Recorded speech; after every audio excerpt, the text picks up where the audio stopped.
Bom dia, mais uma Manhã com Cristo iniciando. Hoje vamos falar sobre a mensagem O Cristão e o Mundo, que foi publicado no livro Caminho, Verdade e Vida, editora FEB, capítulo 102.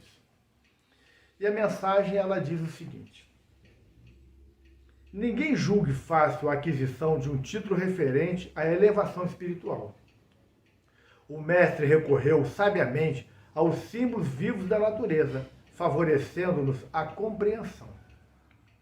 A erva está longe da espiga, como a espiga permanece distante dos grãos maduros.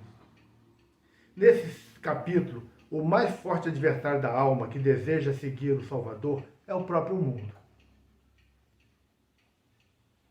Quando o homem comum descansa nas vulgaridades e inutilidades da existência terrestre, ninguém lhe examina os passos. Suas atitudes não interessam a quem quer que seja. Todavia, surgindo-lhe no coração a erva tenra da fé retificadora, sua vida passa a constituir objeto de curiosidade para a multidão. Milhares de olhos que o não viram quando desviado na ignorância e na indiferença, seguem agora os gestos mínimos com acentuada vigilância. O pobre aspirante ao título de discípulo do Senhor ainda não passa de folhagem promissora e já lhe reclamam espiga das obras celestes. Conserva-se ainda longe da primeira penugem, nas asas espirituais, e já lhe exigem voos supremos sobre as misérias humanas. Muitos aprendizes desanimam e voltam para o lodo, onde os companheiros não os vejam. Esquece o mundo de que essas almas ansiosas ainda se acham nas primeiras esperanças, e por isso mesmo, em disputas mais ásperas, por rebentar o casulo das paixões inferiores na aspiração de subir, dentro da velha ignorância que lhe é característica, a multidão só entende o homem na animalidade em que se compraz, ou então, se o companheiro pretende levar-se, lhe exige de pronto credenciais positivas do céu, esquecendo que ninguém pode trair o tempo ou enganar o espírito de sequência da natureza. Resta ao cristão cultivar seus próprios propósitos sublimes e ouvir o mestre primeiro a erva, depois a espiga e por último o grão cheio de espiga. Essa mensagem é referente a Marcos capítulo 4, versículo 28 e 29, que é primeiro a erva, depois a espiga e por último o grão cheio de espiga. Então vamos lá, gente. O cristão e o mundo. É muito comum, como o Emmanuel aqui tem nos falado, né, que quando estamos enveredados no mundo, mergulhados no lodaçal das paixões, fazendo tudo aquilo que a ignorância ainda nos permite fazer, as pessoas nem atentam para nós. Mas, quando despertamos por algum motivo para a vida e resolvemos, seja em que religião for, fazermos algum tipo de transformação, de mudarmos o caminho que estávamos seguindo, de tentarmos melhorar as nossas vidas de alguma forma, aí começam a surgir as complicações. Porque parece que o mundo joga os holofotes em cima de nós e ficam todos numa vigilância, um verdadeiro Big Brother, né? Ficam todos atentos a todas as nossas atitudes. E aí começam a exigir de nós que ainda estamos titubeando, tentando nos fortalecer para realmente crescermos, atitudes de espíritos já totalmente transformados. E aí fica muito complicado. Porque passam a nos vigiar, a nos cobrar, a nos espetar. Isso acontece em diversos departamentos da vida. Acontece dentro das nossas casas, porque quando nós começamos a fazer uma reforma íntima, ou que enveredamos numa religião, que queremos realmente fazer a transformação, os nossos parentes são os primeiros a espetar o dedo, apontar, dizer que nos conhecem, que que a gente está enganando, ou começam a exigir atitudes já de transformação muito elevada, não percebendo que nós estamos dando ainda pequenos passos. Acontece dentro das nossas escolas, dos nossos trabalhos, entre os nossos amigos. São situações que vão surgindo o tempo todo. E a gente tem que ter muito cuidado com isso. Porque muitos, diante dessa atenção toda dada, dessa cobrança, dessa intolerância com qualquer deslize, voltam para o lodaçal das paixões. Para que os holofotes saiam de cima de si. E perdem a oportunidade de fazer realmente uma transformação. É muito comum isso. As pessoas, elas querem ser aceitas pelo mundo.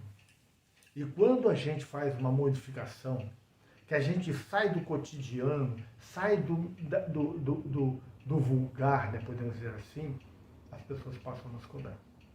É como se nós tivéssemos, a estrutura é uma pirâmide. Lá embaixo, estamos repletos de pessoas que pensam como a gente e que agem de forma equivocada com a gente. Conforme a gente vai subindo, vai estreitando, até chegar ao pico. O pico é o Cristo. Posição de um espírito crístico. Quanto mais alto nós estamos na pirâmide, diminui a quantidade de pessoas. E a gente vai começando a ficar mais isolados. E os de baixo começam a nos cobrar. Começam a exigir atitudes de verdadeiros missionários, que nós ainda não somos.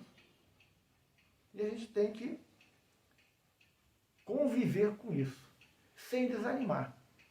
Porque o objetivo, muitas vezes, disso é nos desanimar, para que nós voltemos a viver a vida comum. E nós, quando despertamos, quando começamos a perceber, por exemplo, dentro do Evangelho, nós da religião cristã, que começamos a perceber a grandiosidade de tudo aquilo que Jesus disse, e que ficamos realmente muito entusiasmados em fazer a reforma, de nos transformarmos, de abandonarmos os vícios morais, de procurarmos ser pessoas melhores, as dificuldades surgem em grande volume. Por isso que o Cristo diz sempre que é necessário passar a porta estreita, porque é difícil, mas a gente se esforça e passa. E aí depois tem uma estrada apertada, um caminho apertado. Porque as pessoas continuam nos apertando, tentando fazer com que a gente desista. É consciente? Ah, vamos fazer ele desistir. Não, é até inconsciente. Mas é porque as pessoas sentem falta daquele indivíduo que vivia no mundo, errando como todos. Porque quando você se modifica, você começa a incomodar os outros. Porque a pessoa começa a ver em si os defeitos. E aí ela começa a se comparar a você, começa a perceber que ela está ficando para trás e isso incomoda. Ao invés da pessoa fazer um esforço para te acompanhar, muitas vezes ela faz um esforço para te deter.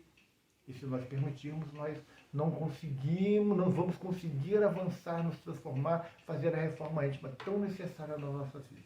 Então, vamos fazer a nossa prece para que possamos dar por encerrado o nosso Manhã com Cristo de hoje.